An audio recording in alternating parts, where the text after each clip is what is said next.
J-10 avant le premier tour des élections municipales. Je vous rappelle que d'ailleurs demain, nous serons à Montpellier pour une matinale spéciale avec la plupart des candidats qui seront avec nous entre 7h et 10h. C'est à l'occasion d'un sondage exclusif avec Midi Libre. Bien sûr, nous serons dans les locaux de Midi Libre. Alors, on votera, si tout va bien, dimanche 15 mars, Françoise.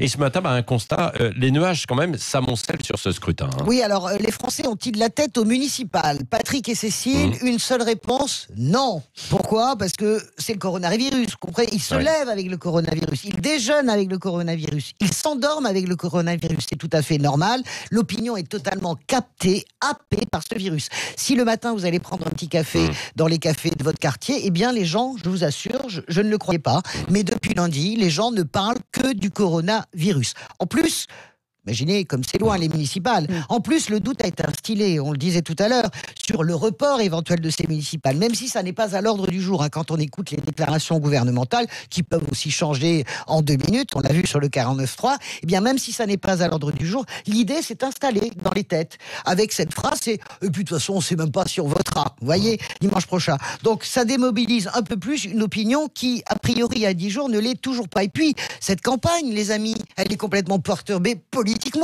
C'est terminé. Est-ce que vous avez déjà vu une campagne sans serrage de main, sans faire le bisou et l'embrassade à la vendeuse de poulet sur le marché? Ça n'existe pas. Alors on annule les réunions publiques dans plein d'endroits en France, y compris hors des clusters, c'est-à-dire des concentrations du virus, et on annule pour faire des réunions d'appartements. Tu parles d'un sexy, c'est-à-dire que tout le côté très passionnant en fait d'une campagne du contact humain est en train de disparaître, et certains élus même, comme la maire Hélène Burga, j'ai regardé, qui est maire de la petite ville de Mondeville en Normandie, eh bien elle s'est confinée elle-même parce qu'elle revenait de Venise. Elle revenait de Venise. Donc vous avez des élus qui savent plus sur quel pied danser. Donc inutile de vous dire que là-dedans, la campagne des municipales, ça fait un peu pchit. Du coup, Françoise de Gaulle, les électeurs sont un peu dans le flou. Oui, tous les sondages le disent. D'ailleurs, notre sondeur formidable, IFOP, Frédéric Dabi, a 10 jours, en gros, un électeur sur 2 n'a pas encore fait son choix. C'est même pas s'il va aller voter, ne se sent pas concerné. En plus, ces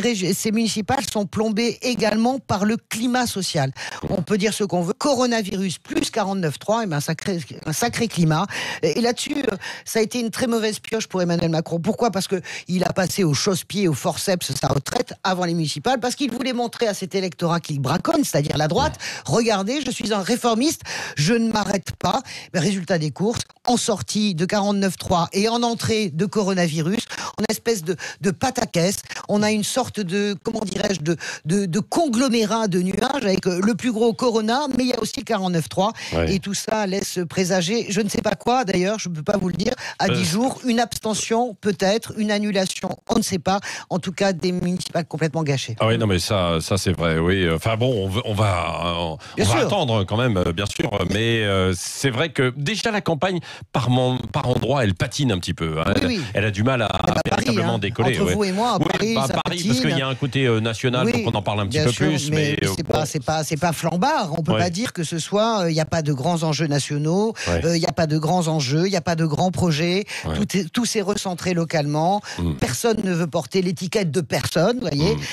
Et on a un sentiment. J'ai jamais vu en 30 ans de journalisme politique ou 25 ans, j'ai jamais vu une campagne des municipales pareille. Bon, Cécile, on disait tout à l'heure, parce qu'on avait le sketch de Funès et Annie Girardot sur un couple qui se présentait au municipal face à face. Est-ce que ça existe? Bah oui, c'est ce que je vous disais, mais je ne trouvais plus. Et c'est dans les Pyrénées-Orientales, c'est au Barcarès.